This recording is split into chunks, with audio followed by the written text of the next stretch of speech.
Olá, amigos do Logos Apologética, tudo bem? Aqui é o Emerson e hoje nós vamos falar sobre a evidência para uma datação precoce, ou primeira, no caso, dos 4 evangelhos. Pessoal, desde já peço para que vocês curtam o vídeo, comentem, compartilhem, tá, pessoal? Este vídeo vai ficar meio longo aí, mas peço para que vocês prestem muita atenção, pessoal.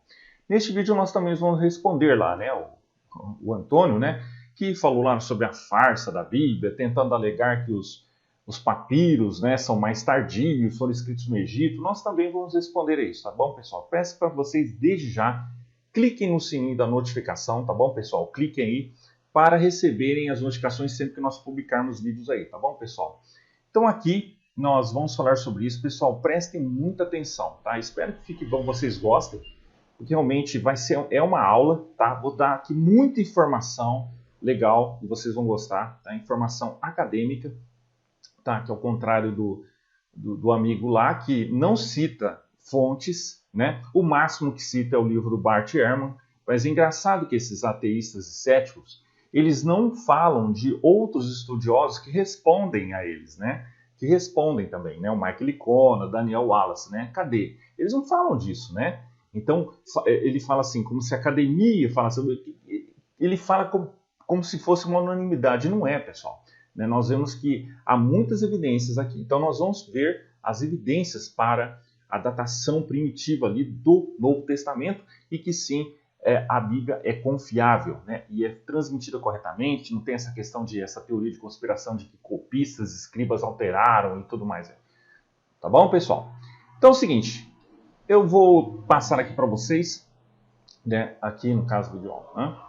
Infelizmente, os evangelhos não contêm carimbos de data e hora nos dizendo quando foram escritos. Né? Em vez disso, historiadores e comentaristas juntam indutivamente as evidências de dentro e de fora desses livros para determinar sua data, né, pessoal? Então vocês vão ver aqui como que é a crítica textual. Ao contrário desses palpiteiros, pessoal aí que fica só falando sem provar, nós aqui provamos. Tá bom, pessoal? Aqui, evidência, né? Para dar uma comparação básica, a maioria dos estudiosos do Novo Testamento datam os evangelhos em algum momento entre esses intervalos abaixo. Olha só que interessante. Marcos, né, aqui, de 60 a 75 depois de Cristo, Mateus 65 a 85 depois de Cristo, Lucas 65 a 95 depois de Cristo e João de 75 a 100. Tá? Prestem muita atenção nessas datas, porque para esses conspiracionistas aí, os céticos dizem que o evangelho datam assim depois do ano 200, né, depois do ano 100 em diante, nós vamos ver que isso não é verdade, né? Todo o Novo Testamento foi escrito compilado dentro do primeiro século, né? Nós vamos ver aí. Essas datas padrão podem ser muito bem ser verdadeiras. Certamente muitos estudiosos cristãos mantêm essas datas. Também é bom lembrar que mesmo aceitando essas datas posteriores, os evangelhos ainda foram escritos muito antes das outras biografias antigas. Por exemplo, o imperador romano Tibério morreu poucos anos depois de Jesus, em 37, né? E Tácito e Suetônio não escreveram uma biografia dele por 70, 80 anos. Olha só, que interessante, pessoal. Isso os céticos não falam, porque eles adoram criticar a Bíblia, mas eles não falam para outros livros e personagens históricos a mesma coisa. Né? Né?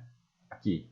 Da mesma forma, Alexandre o Grande morreu em 323 a.C. e Arriano de Nicomédia, que veio em 130 depois de Cristo, e Luciano, que é depois de Cristo, não escreveram uma biografia por mais de 400 anos. E aí, cético? E aí, meu amigo? Você duvida da existência de Alexandre o Grande? Mas como é que pode, sendo que a primeira biografia dele foi escrita 400 anos depois? E aí? Assim, se somos céticos em relação a Jesus, precisamos ainda ser mais céticos em relação a essas grandes figuras da história. Né? E isso efetivamente nos colocaria na Idade das Trevas, de volta na Idade das Trevas, quando se trata de história. Tá bom, pessoal? Tal visão é muito cética. O historiador romano A.N. Sharon White mostrou que são necessárias muitas gerações para que o desenvolvimento literário apague o núcleo histórico de um evento. Certo, pessoal? Olha só que interessante. Ele estudou os escritos do historiador grego Heródoto para medir a velocidade com que as lendas se desenvolvem. E aí, esses ateístas falam disso? Ele descobriu que levaria mais de 2 gerações antes que o núcleo histórico de um evento pudesse ser eliminado.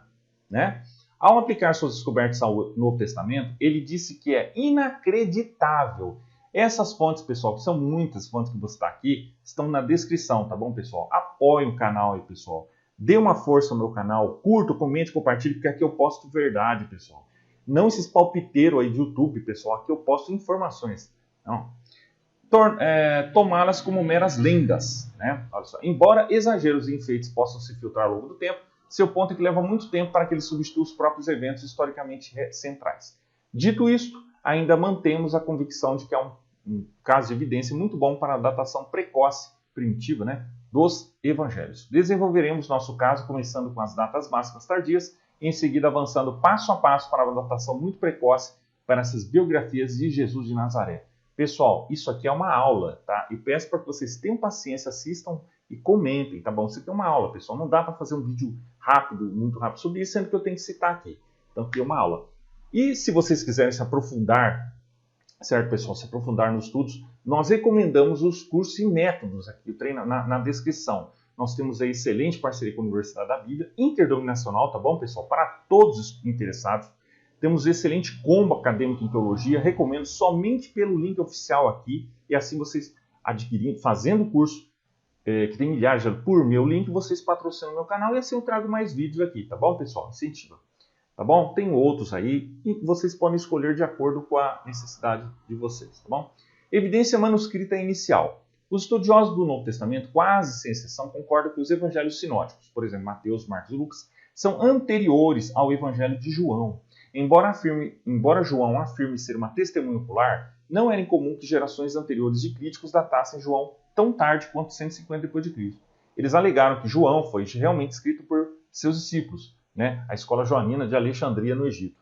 Né? De fato, o crítico F.C. Bauer datou Atos e Marcos em aproximadamente 150 d.C. e ele datou João em 160 a 170 d.C. Tá bom, pessoal? Está aqui nessa obra aqui, vocês vão poder ver aqui, tá? Ninguém mais sai com João tão tarde, quer dizer, ninguém mais defende essa ideia, né? Uma razão para rejeitar tal visão crítica é que nós realmente possuímos um fragmento de João que data de 125 d.C., o fragmento John Highlands, o P52, né? É bem pequeno, apenas 2,5 por 3,5 polegadas, e contém João 18, 31, 33, essas partes aqui. O que isso quer dizer, pessoal? Acho interessante esses céticos aí falar, mas achou... Se o papiro, esse fragmento, pensa bem, quem entende crítica textual não vai cometer essas barbaridades no papiteiro, chama de... Se esse foi encontrado ali é de 125, isso significa que os originais eram de muito antes, certo? De muitos anos antes, ou seja, do primeiro século mesmo. Ou seja, esses papiros são evidências de que os originais são mais anteriores, certo, pessoal? Prestem atenção. Além disso, temos vários manuscritos que datam Mateus e Lucas bem cedo. Como a maioria dos estudiosos acredita que Mateus e Lucas escreveram depois de Marcos, isso significa que Marcos precisaria ser datado ainda mais cedo, certo, pessoal? Então presta atenção. Engraçado que esses miticistas aí, né, que dizem que Jesus não existiu, fica pondo essas dúvidas aí, esse sujeito aí tira sarro do pessoal que fala da Terra plana, né? Mas eles mesmos inventam teorias aí que não existem, nenhum acadêmico aceita isso. Nós vamos ver que nem Bart Ehrman aceita isso, tá certo, pessoal? Ó. Aqui nós temos um gráfico que mostra os manuscritos mais antigos, sinóticos mais antigos, né? Então vocês vão aqui, ó. Manuscrito P67, Barcelona, né? Data 125 a 150, e aqui a passagem, né? Se vocês quiserem tudo isso aqui, pessoal, está na descrição. Vou postar aqui na descrição, tá bom? O PDF. O estudioso é o Craig Evans, né? Que é um outro historiador, né? Não é palpiteiro, é historiador, tá bom, pessoal? Vocês podem ver aqui, ó, P63, P104, tudo isso evidencia a data primitiva dos originais da Bíblia. A Bíblia é a livro mais atestado, próximo dos eventos originais da antiguidade, vamos falar assim, nesse sentido.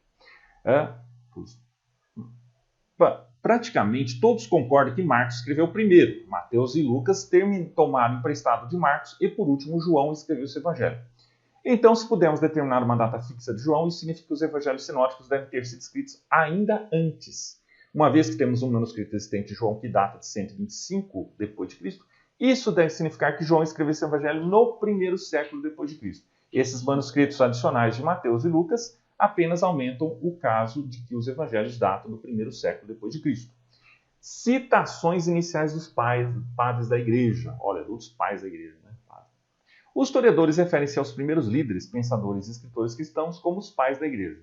Seus escritos apenas confirmam o que já vimos. Os evangelhos já existiam no final do primeiro século e, de fato, os padres da igreja já estavam citando suas biografias da vida de Jesus. Considere vários exemplos. E aí, os céticos falam disso? Presta atenção, pessoal. O Didaquê, que é ali de 95 d.C., é provavelmente o mais antigo manuscrito extra-bíblico. Tá certo, pessoal? Né? Em 8.8.2, o Didaquê cita a versão de Mateus do Pai Nosso. Olha só que interessante, pessoal. De Mateus 6, 5, 9 a 13. E aí, como é que fica? Isso pega, né, o crítico, né, o cético. Né? Clemente de Roma, em 95 d.C., também data muito cedo, porque menciona o tempo ainda de pé, lá no capítulo 41. Né? E Clemente cita Mateus, né, e outros evangelhos sinóticos. Né? A Epístola de Barnabé, que é do ano 100, cita Mateus 22,14. Na verdade, a língua é grego quase idêntico. Né? Vocês estão citando dos já ali anteriores em circulação. Né? Inácio, no ano 100, cita o Evangelho de Mateus várias vezes em suas cartas, né? Bem como João 3,8. Policarpo, né, que foi discípulo de João, né, cita Mateus, Marcos e Lucas. Taciano, né, criou o seu diatessarão, né, que harmoniza os 4 evangelhos. Né? Dia, que significa através, e tessarão, que significa 4, né, através dos 4. E, novamente, isso mostra que os evangelhos eram conhecidos em uso a ponto dos cristãos siríacos escreverem harmonias entre eles. Tá? Então, isso detona essa alegação que foi modificado, teve interpolação, foi escrito depois da ressurreição de Jesus, inventaram coisas. Isso detona tudo. É um documento historicamente confiável. Tá bom?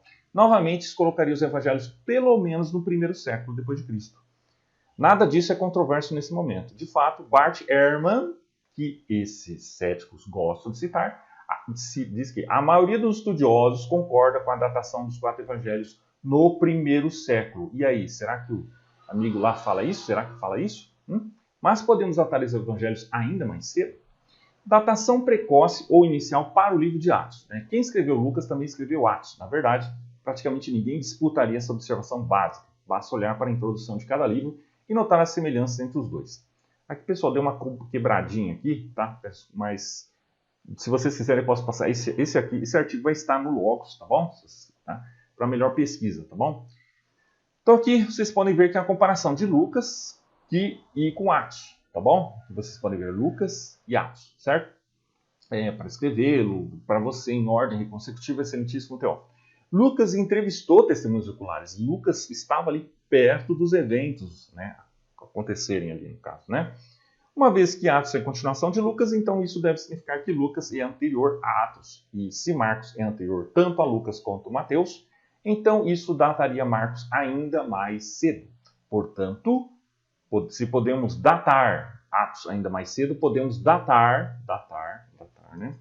Desculpem, datar Lucas ainda mais cedo. E temos a data de Marcos lançada de graça. Aqui nós temos aqui o tempo, né? Argumentos para datar Atos em 62 d.C. Várias linhas de evidência datam Atos ainda mais cedo, né? Aproximadamente por volta de 62. O classicista Colin Hammer tornou-se um pesquisador da história do Novo Testamento no final de sua vida. Ele detalha várias linhas de evidência para datar o livro de Atos em 62. Considere várias linhas de evidência, né? Primeiro, o livro de Atos não registra a guerra judaica ou a queda de Jerusalém em 66 a 70. Os romanos dizimaram completamente a cidade de Jerusalém em um banho de sangue absoluto. Joséfo afirma que o exército romano matou 1 milhão de judeus e levou 200 cativos como escravos. A fome durante o cerco de Jerusalém foi tão horrível que os pais cozinhavam as crianças para comer. Esse período de 3 anos foi um pesadelo absoluto. Né? E, no entanto, Lucas não escreveu uma palavra sobre isso no livro de Atos. Para colocar isso em perspectiva, isso seria semelhante a um repórter deixar de mencionar a Segunda Guerra Mundial enquanto estava em missão em Paris no início dos anos 1940. Segundo, o livro de Atos não registra a perseguição do imperador Nero aos cristãos em Roma, tá? Em 64 d.C. Nero começou uma terrível perseguição aos cristãos após um grande incêndio em Roma, crucificando os cristãos e queimando os vivos aos milhares. Mas, mais uma vez, Lucas, né? Lucas não mencionou uma palavra sobre isso em seu livro. Lucas registrou outras perseguições, mas não mencionou esta, que foi uma das piores do gênero. De fato, uma data tardia para Atos parece totalmente fora do personagem, com a imagem de Lucas e dos romanos sendo tão amigáveis e positivos para o cristianismo, o que não faria sentido depois da campanha de Nero. Terceiro, o livro de Atos não registra a morte de Pedro, em 67, Paulo, em 67, ou Tiago, em 62. Lucas não teve problemas em registrar o martírio de Estevão, ou Tiago de Zebedeu, e, no entanto, Lucas não escreve nada sobre Pedro, Paulo e Tiago. Esses eram os 3 líderes centrais da igreja primitiva, mas Lucas nem sequer sugere suas mortes. Né? Porque, primeiro, Pedro, o imperador Nero, crucificou Pedro em Roma, em 67. Paulo, o imperador Nero, decapitou Paulo em Roma, em 67, depois de Cristo.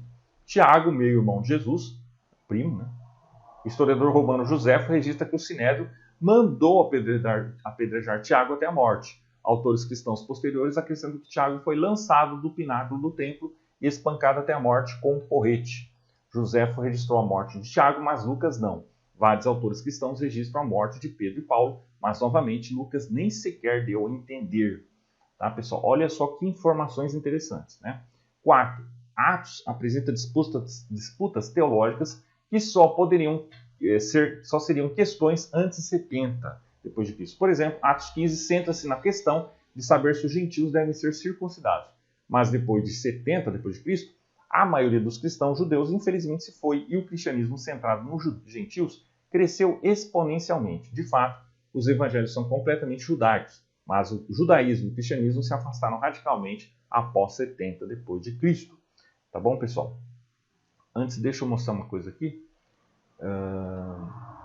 Tem manuscritos para falar sobre isso, né, o tempo, mas depois eu falo.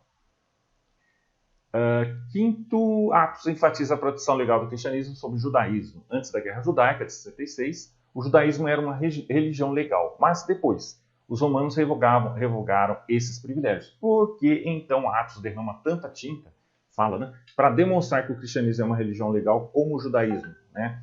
Veja Atos 18, 28. Se foi escrito depois que o judaísmo perdeu essa proteção em 66 depois de Cristo como resultado da Guerra Judaica. Além disso, por que Jesus cura o servo do centurião romano? Por que um romano salva a vida de Paulo? Finalmente, por que um centurião romano identifica Jesus como filho de Deus? Por que Lucas deixou de mencionar todos esses eventos cataclísmicos? Nesse ponto, a resposta é certamente óbvia. Esses eventos ainda não aconteceram. Vocês percebem isso? Para colocar isso em perspectiva, isso seria como um biógrafo moderno escrevendo o relato da vida do Dr. Martin Luther King ou JFK, mas deixando de mencionar seus assassinatos. Claro, esse é um argumento do silêncio, mas é um argumento conspícuo ou um silêncio ensurdecedor. Ou seja, deveríamos esperar ler sobre esses eventos, mas não o fazemos. Isso sugere fortemente que Lucas terminou o livro de Atos antes que qualquer um desses eventos ocorresse, né? Joséfo encerrou sua obra maciça às antiguidades judeus porque o relato subiu até seu dia. Né? Da mesma forma, Lucas largou a pena e o pergaminho porque a história havia acabado. É por isso que dataremos Atos aproximadamente em 62. Né? Implicação, aqui vocês vejam, né, pessoal, as evidências. Né? Datar. Implicações para datar Lucas e Marcos. Se Atos data de 62 depois de Cristo, então isso colocaria Lucas ainda mais cedo. Vocês estão entendendo? Afinal, Atos registra uma tremenda quantidade de história e Lucas teria precisado viajar centenas de quilômetros para entrevistar suas testemunhas. Além disso, o Evangelho de Lucas é o mais longo dos evangelhos. Isso levaria um tempo considerável para ser escrito. Conservadoradamente, poderíamos datar a escrita do Evangelho de Lucas em algum momento no final dos anos 50. Tá bom, pessoal? E aí, como é que fica aí? Esse pessoal falando aí, né? Dando palpite, sem saber sobre papiro, sobre história, sendo que não sabe disso. Tá bom? Aí, né? Lucas afirma que ele tirou muitos de seus materiais de fontes anteriores. De fato, Lucas copiou 88% do Evangelho de Marcos no seu próprio. E sempre que Lucas é mencionado no Novo Testamento, Marcos é mencionado no mesmo contexto. Isso significa que Lucas e Marcos se conheciam e que o Evangelho de Marcos antecedeu o Evangelho de Lucas. Tá? Assim, se Lucas data do final dos anos 50, então quão cedo devemos datar Marcos?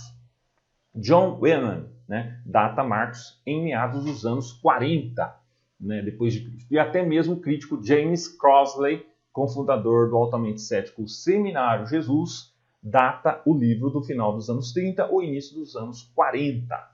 Essas informações, pessoal, vocês não vão ver, tá? Por aí, somente aqui no Logos. Olha, as primeiras citações do apóstolo Paulo. Paulo faz alusões aos evangelhos e até os cita literalmente às vezes. Como podemos datar as cartas de Paulo com bastante precisão? Isso fornece mais evidências para uma data inicial dos evangelhos. No mínimo, isso significa que Paulo teve acesso aos ditos e feitos de Jesus desde o início. No entanto, argumentaremos que isso implica que os evangelhos já estavam em circulação. 1 Coríntios. Até mesmo os estudiosos críticos concordam que Paulo escreveu 1 Coríntios. Tá? De fato, entre os críticos do NT, poucos contestaram a afirmação e a autenticidade da epístola é universalmente reconhecida. Disso, a Pedra do Galho data o início do escritório de Galho em Corinto no início do verão de 51. Tá? Para a carta que tem ampla concordância. Isso significa que Paulo escreveu os seguintes versículos em 55 depois de Cristo. Presta atenção, pessoal. 1 Coríntios 7,10. Aos casados dou instruções, não eu, mas o Senhor, para que a mulher não deixe o marido. Quando Paulo se refere ao Senhor, ele está se referindo ao Senhor Jesus. Jesus, é claro, falou sobre o assunto do divórcio em vários lugares, dos evangelhos. Esta parece ser uma forte alusão à noção de que Paulo tem uma cópia de pelo menos um dos evangelhos. Caso contrário, como ele poderia alegar conhecer a posição de Jesus sobre o divórcio? Isso é especialmente verdade à luz do versículo 12, onde não afirma conhecer as opiniões de Jesus sobre os cônjuges incrédulos. Tá? 1 Coríntios 9,14. O Senhor orientou aqueles que proclamam o evangelho a viver do evangelho. Novamente, no contexto, Paulo usa a expressão o Senhor para se referir ao Senhor Jesus. O conceito de ser pago por nosso trabalho como pastores vocacionais vem de Mateus e Lucas. 1 Coríntios 11:23. Pois recebi do Senhor o que também vos entreguei. Que o Senhor Jesus, na noite que foi traído, tomou o pão e, tendo dado graça, partiu e disse: Isto é o meu corpo que é para vós. Faça isso em memória de mim. E também tomou o cálice depois da ceia, dizendo: Este cálice é a nova aliança do meu sangue. Fazei isso sempre que o beberdes em memória de mim. Todos os evangelhos sinóticos registram esse dito de Jesus da última ceia. No entanto, a citação de Paulo é mais próxima do relato de Lucas. Por um lado, Paulo e Lucas mencionam partir do pão e ambos registram: Fazei em memória de mim. Segundo, Paulo e Lucas mencionam que o corpo de Jesus é para vocês. Terceiro, Paulo e Lucas associam cálice com a nova aliança. Por outro lado, Mateus e Marcos usam a palavra abençoar em vez de dar graças, Eucaristia. Além disso, Mateus e Marcos incluem o imperativo de Jesus de tomar, enquanto Paulo e Lucas simplesmente declaram: Isto é o meu corpo. 1 Timóteo 5,18. A Escritura diz: Não amordaçarás o boi enquanto estiver debulhando, e o trabalhador é digno do seu salário.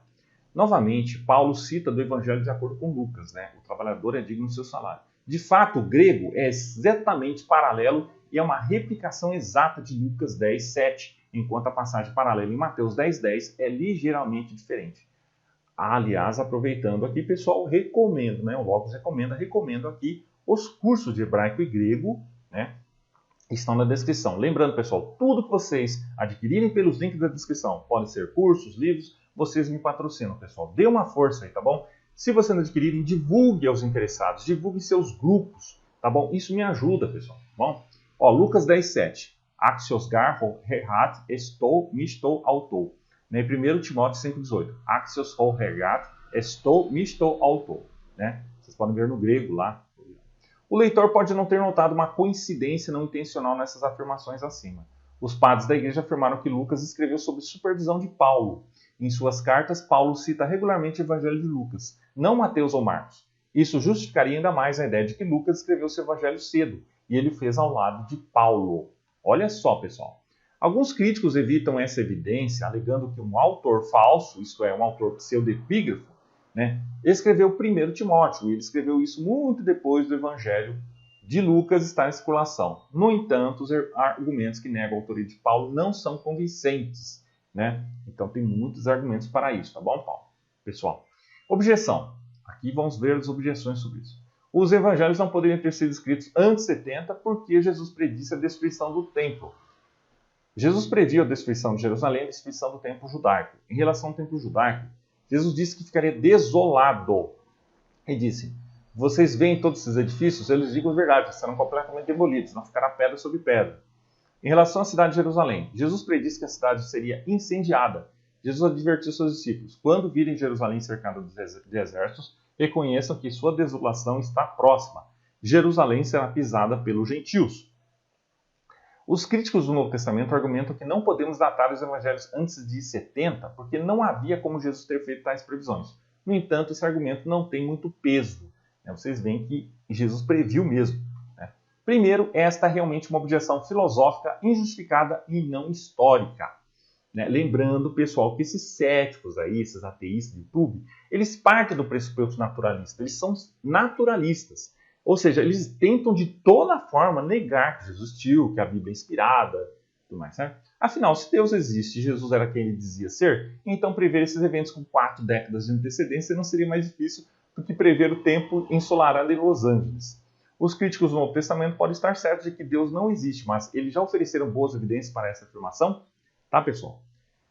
Por exemplo, na introdução de um comentário crítico sobre os evangelhos, já vimos um capítulo que argumenta filosoficamente que Deus não pode prever o futuro? Claro que não. Por que então devemos tratar as suas suposições com seriedade? Além disso, a filosofia da religião não é sua área de especialização. E seria como pedir a opinião profissional de um meteorologista sobre transmissões de automóveis ou pedir a opinião profissional de um ator sobre propulsão a jato. Lembrando, pessoal, que Bart Ehrman não é historiador, ele é crítico textual, tá?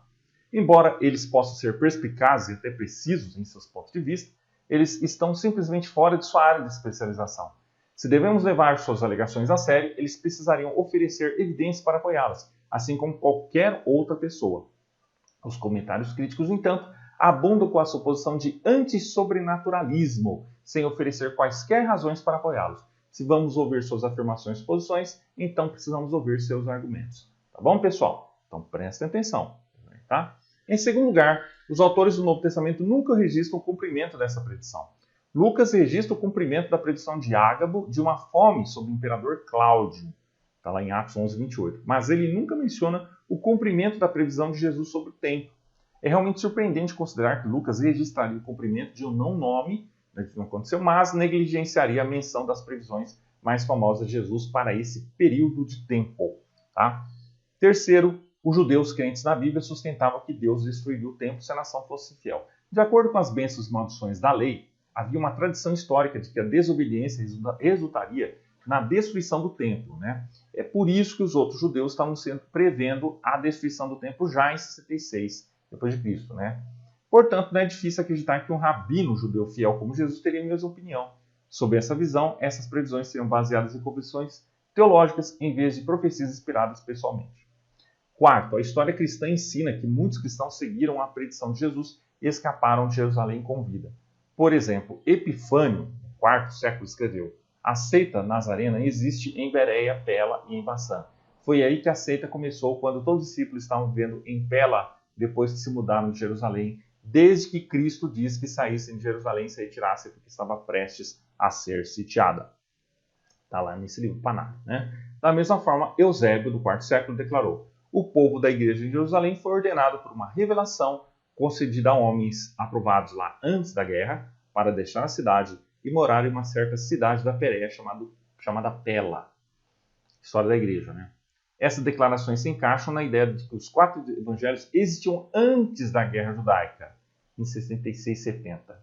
E aí, como é que fica? E, portanto, é por isso que os cristãos em Jerusalém escaparam antes que a guerra se tornasse brutal. Quinto, se os evangelhos realmente escreveram essas previsões após o fato, esse evento, então esperaríamos que elas fossem mais precisas. J.A.T. Robinson, que era um estudioso crítico, aponta que a declaração de Mateus sobre como o rei incendiou sua cidade não é uma boa evidência para uma data pós-70. Afinal, argumenta Robinson, a cidade não foi queimada em 70, o templo foi. Além disso, Jesus disse aos seus discípulos para rezarem, orarem, para que não aconteça no inverno. Orem para que sofram, No entanto, Tito destruiu o templo no verão, em julho e agosto de 70. Da mesma forma, Jesus disse aos seus discípulos que fugissem para as montanhas. No entanto, historicamente, Eusébio e Epifânio diz que os cristãos fugiram para Pela, que é topicamente mais baixa que Jerusalém. Por que demorou tanto para que os evangelhos fossem escritos? Temos argumentado até agora que a datação para os evangelhos era bastante antiga. De fato, mesmo que estejamos errados sobre nossa evidência para a datação inicial, a datação tardia dos evangelhos ainda está dentro do primeiro século e muito mais cedo do que outras fontes antigas. Então, eu só vou acreditar nesses céticos aí na hora que eles fizerem vídeos, críticas também, a essas obras, outras obras também, a Ilíada, a Odisseia, a obra de Júlio César. Cadê? Eles não fazem. Eles só usam essas alegações para a Bíblia, porque eles sabem que a Bíblia fala a verdade. Mas eles não fazem essas mesmas alegações para outras obras e personagens da história. Tá certo? Então, no entanto, isso ainda deixa a questão. Por que os discípulos de Jesus esperaram para compor relatos escritos por décadas? Por que eles não começaram a escrevê-los imediatamente? Uma resposta comum a essa pergunta é que os discípulos acreditavam na iminência de Jesus. Ou seja, eles acreditavam que ele voltaria a qualquer momento. Consequentemente, eles não achavam que registros escritos seriam necessários. Está entendendo? No entanto, isso não parece encaixar com o que vemos em outras comunidades religiosas que acreditam em um fim iminente do mundo. Por exemplo, a comunidade Qumran acreditava que Messias viria em breve para governar e reinar, e eles escreveram uma quantidade volumosa de literatura. Além disso, em nossa era moderna, os cristãos que acreditam no arrebatamento pré-tribulacional da igreja escreveram volume sobre volume. Em nossa estimativa, uma resposta melhor a essa pergunta é que os primeiros cristãos começaram a escrever os evangelhos quando, primeiro, as primeiras testemunhas oculares começaram a morrer, segundo, os apóstolos não conseguiram acompanhar o rápido crescimento numérico, e terceiro, isso levou meticulosa pesquisa. Afinal, imagine se você aparecesse para me ouvir ensinar através de Marcos, mas então você ouvisse que Pedro está me ensinando na rua sobre a vida de Cristo. Qual pessoa você ouviria? Certamente você não teria escolha, porque eu mesmo estaria na rua ouvindo Pedro. Pedro. Tá? Da mesma forma, a necessidade de escrever os evangelhos aumentou quando essas testemunhas oculares começaram a morrer ou quando se tornou impossível para elas ensinar pessoalmente. Tá? Lembrando que os judeus tinham uma tradição oral muito forte, pessoal, e os copistas eram profissionais, eles copiavam extremamente bem. Tá certo? Conclusão, não afirmamos ter a palavra final sobre a datação dos evangelhos. Esse assunto está certamente em debate. No entanto, com base na evidência do manuscrito na citação dos pais da igreja, na datação do livro de Atos e nas primeiras citações de Paulo, achamos que há boas evidências de uma datação precoce dos evangelhos. Embora não possamos dizer com certeza, oferecemos essas datas gerais para os evangelhos abaixo. Data de Mateus. Em Mateus 22 e 23, lemos o tempo presente para descrever os saduceus, aqueles que dizem que não há ressurreição. Aqueles que datam Mateus depois de 70 terão dificuldade com essa passagem, porque os saduceus virtualmente desapareceram após a revolta judaica e a destruição de Jerusalém, certo? Dataremos Mateus dos anos 60. Irineu afirmou, ali em 180, afirmou que Mateus escreveu esse evangelho enquanto Pedro e Paulo estavam pregando em Roma. Está em Contra as Heresias. Isso colocaria a escrita desse evangelho em meados dos anos 60, 61 a 68. Data de Marcos. Marcos. Devido às evidências listadas acima para a data de Atos e a prioridade de Marcos, lá teremos Marcos no final dos anos 40 ou início dos anos 50.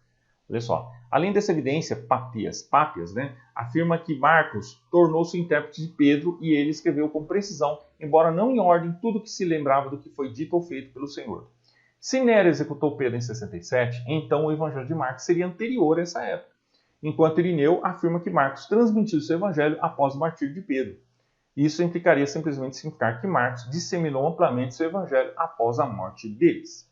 Data de Lucas. Novamente, com base nas evidências listadas acima para a data de Atos, 62 d.C., dataremos Lucas em meados dos anos 50. Além disso, várias fontes afirmam que Lucas escreveu sob a supervisão de Paulo. Então, tá todas essas fontes aqui. Uma vez que Paulo morreu sob Nero em 77, isso colocaria a escrita de Lucas antes dessa época. Data de João. Isso nos deixa com João. Esse evangelho é bastante difícil de datar. D.A. Carson mantém uma data provisória de 80 a 85, embora ele afirme que qualquer data de 55 a 95 é possível. Ou seja, mesmo assim, pessoal, todos os estudiosos concordam que todo o Novo Testamento foi compilado dentro do primeiro século. Da mesma forma, J. Ramsay Michaels data o evangelho na segunda metade do primeiro século, embora ele se incline para uma data posterior a 70. Seguindo o trabalho de J. A.T. Robinson, Leo Morris data o Evangelho de João antes de 70, e talvez já nos anos 50 ou 60 d.C. Não sabemos exatamente quando saiu com João, mas, como você pode ver, estamos em boa companhia. Tá certo, pessoal? Terminamos aqui. Se vocês gostaram do vídeo, curtam, comentem, compartilhem. Se vocês gostaram desse formato, falem que eu faço mais, tá? Aula, deixem suas dúvidas aí pra gente responder, comentar. Tá certo, pessoal? É isso aí, um abraço e até mais.